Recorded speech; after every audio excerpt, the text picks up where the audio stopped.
પોતાનું સ્વરૂપ જડતું નથી, તો એને જગાડવા માટે સંતોના શરણે જવું પડે.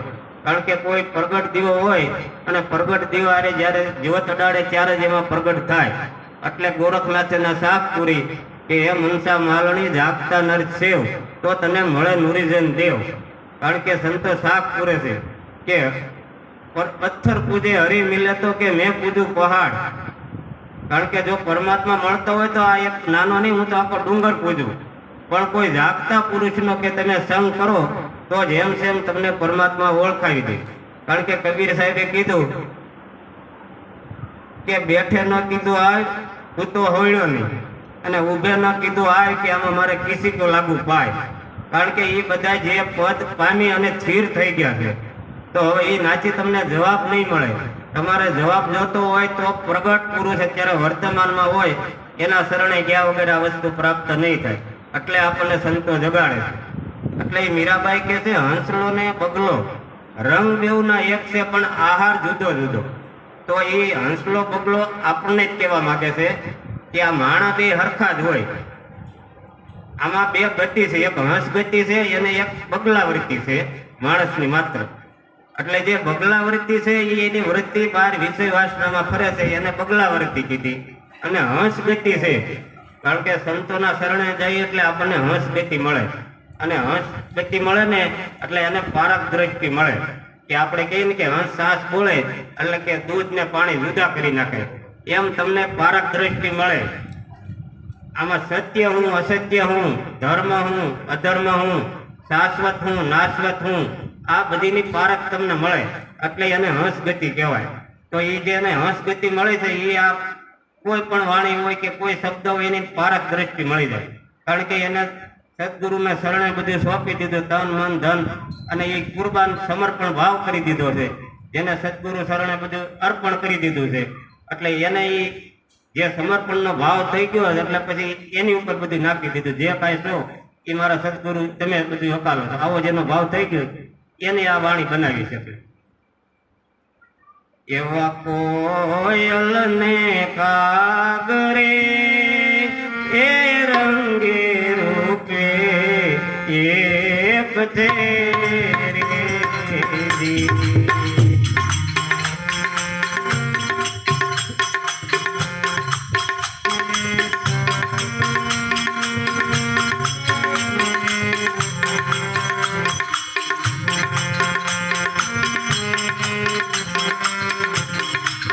એવા કોયલ ને કાગરે એ રંગે રૂપે એક છે એ જીતો વાણી તકી ઓળખાય રે.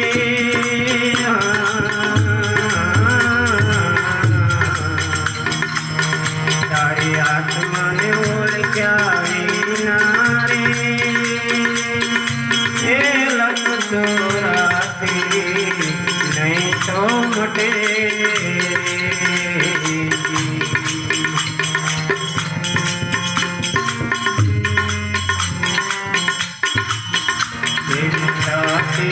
આને ગુણકારે એ રંગે રૂપે એક છે એ આને ગુણકારે એ રંગે રૂપે એક છે.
માંગ્યા વિના રે એ 184 નહીં તો મટે, નહીં તો મટે. કારણ કે કોયલ અને કાક બે એક રંગ છે, પણ એની વાણી એક જ નથી.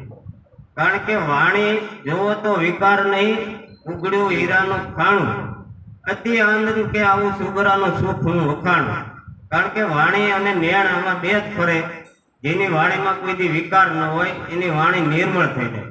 તો કોયલ બોલે એટલે આપણને મીઠું લાગે. એમ કે જે સંતોની વાણી છે એ શુદ્ધ હૃદયની વાણી છે, એમાં કોઈ રાગ દ્વેષ છળ કપટ કોઈ વસ્તુ છે નહીં, અને જેમ છે એમ પરમાત્માની વાતો કરે છે.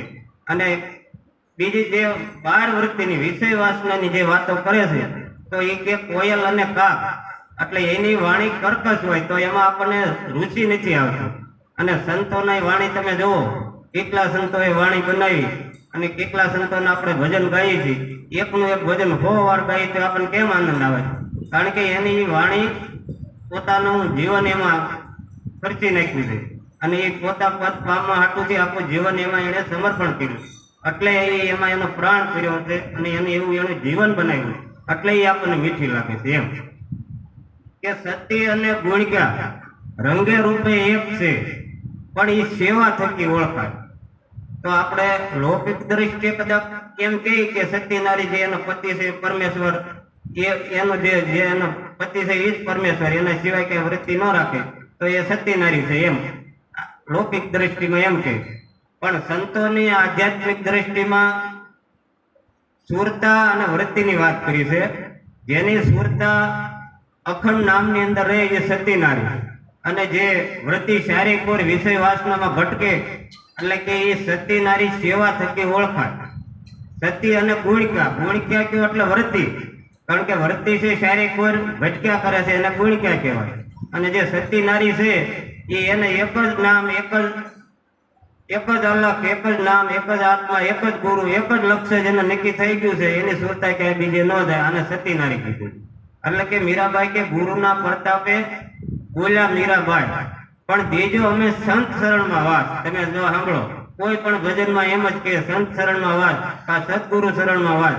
ક્યાંય કોઈ ભજનમાં એમ નહીં આવે કે મને રામના શરણમાં વાસ દો કે શિવના શરણમાં વાસ દો. તમારે ગમે ભજનમાં જોઈ લે, કોઈ સંત શરણમાં વાસ આવે કા સદગુરુ શરણમાં વાસ આવે.